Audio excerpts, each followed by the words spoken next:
Hi everybody, and welcome to another Eclectric review. And on today's program I am going to give you Marillion and Brave.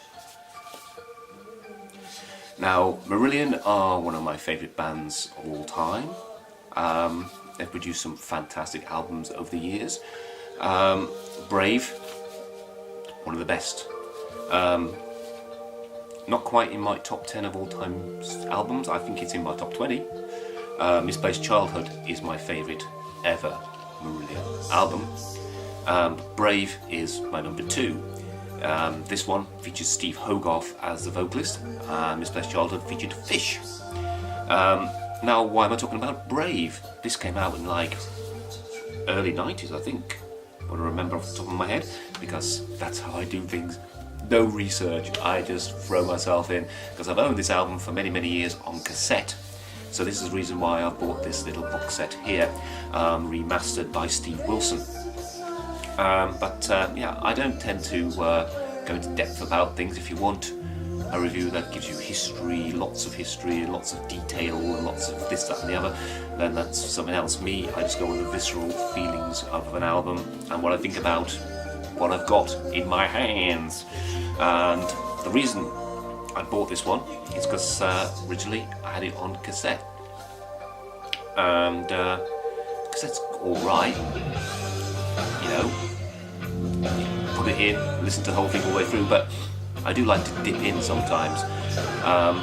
Brave is concept album, so listening to it as a whole is possibly the best thing for it, because that's how it was meant to be heard, really.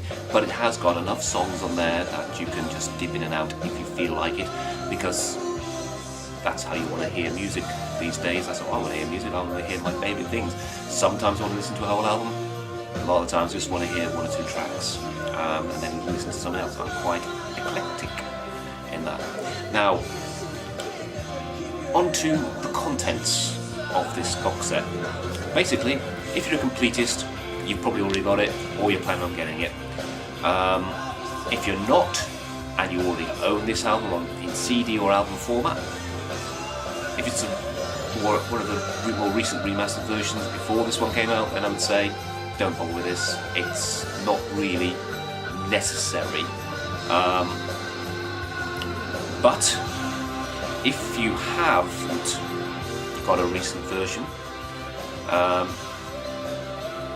then I would say this is perfect for you. I've got the CD version because the album version is extortionately priced, and because it's got a Blu-ray with it, and you don't get that with the album version from what I've read. Both versions come with, well, this version anyway, comes with Steve Wilson remix and the original mix. I think the album version does as well, the vinyl version. But they also come with a live concert at Seagal. And that's 2 CDs of this, and I think it's 3 vinyl albums or something on the vinyl set. For me, live stuff, I like to watch it on video. I can watch it on YouTube, watch it on videos, and DVDs, etc., or go to see them. I don't really like listening to live music on albums, really. I'm not really that big a fan of it, for whatever reason. I've already got the songs, I don't need to listen to them again live, unless I'm watching it. If I haven't got the songs, then a live album for me is fine. One of my weird peccadillos, I would say. So, the live albums, I mean, we've really got tons of live music out there, so that is definitely not an essential part of this. So, buy this if you need an upgrade. If you need an upgrade, or haven't got it, and want to listen to it, this is the best set for you. The CD set is the best set. Like I say, it comes with Blu-ray. The Blu-ray has the Steve Wilson remasters on there, as well as other ones. It also has a different version of The Great Escape. It also has promo films for The Great Escape, Hollow Man, and Alone Again in Luxury, so, you know, videos. And it also has a hour-long plus documentary on looking back at Brave. So, you know, it's got a lot to it. The set itself, you see, CD's playing at the moment. Got a bit loud during my speaking, so I'm not sure if you've heard all this, so I might do it again. And there's the other discs. And then we've got the Blu-ray. You can just about see it in its own little slide. And also we have a booklet. The booklet is talking about Brave, but it also has all the songs of all the lyrics in there as well, so you can learn to sing along.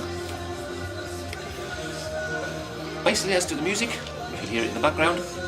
It's top quality prog rock music. It's at times gentle, at times rocking, all the time thoughtful, all the time interesting, all the time innovative. Everything about this album just flows through. It's just a stunning piece of work. You have to listen to it to understand it, obviously. Words can't really convey how incredibly wonderful this album is. It's complex, it's technical, and at the same time it's simple and it's beautiful. Rock and roll stuff like Hard As Love is on there. Alone Again, Lap Luxury is a bit up-tempo as well. Beautiful songs like Hollow Man. And as you can hear, it's going to be quiet again now. The album's got it all. It's not a heavy metal album, there's no heavy metal in it. It is just a great piece of work. It's one of the classics of the genre, and it's well worth grabbing. This came out this year. Was it April? March, April time came out. I think. I've got my dates all mixed up probably by now. Now, the title of the album, Brave. It's brave in other ways. It's not just about the storyline. It was also because I think it was Afraid of Sunlight that came before it, and before then, a couple of albums before that, Steve Hogarth came in and they went a bit more mainstream in their sound. In many ways, it was much more commercially driven. It felt the songs in the main were a lot shorter and a lot more tappable.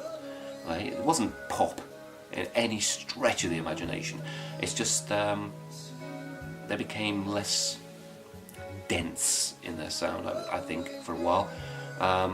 Much more catchy, many more hooks in many more songs, and many more singles available. And their record company, of course, EMI, this was part of it, was very happy with that. But then they went, you know what, we're bored. We want to create something different. We want to create something better. So they did. Brave came out, and it upset the record company a bit because they don't like intelligent, complex music, because they know there's a lot of fly-by-night people out there who don't like complex, intelligent music. They just like to have background music, and some of their music, Marillion's music, could easily have been put in the background and not bothered people too much. Although their album, that's disparaging to those albums, because there's great music on those albums. It's just this one blew everything away and took them in another direction again. While their sound was very similar, their style changed irrevocably, I could say, because some of their albums since then have been a lot harder to get into. Some of their albums since then have been complex again, and they've not really gone back to the more let's do a bit more easy listening formula in there. Great album, great songs, brave choice, brave decision, well worth getting. Recommend this album thoroughly. Thank you. See you for another one.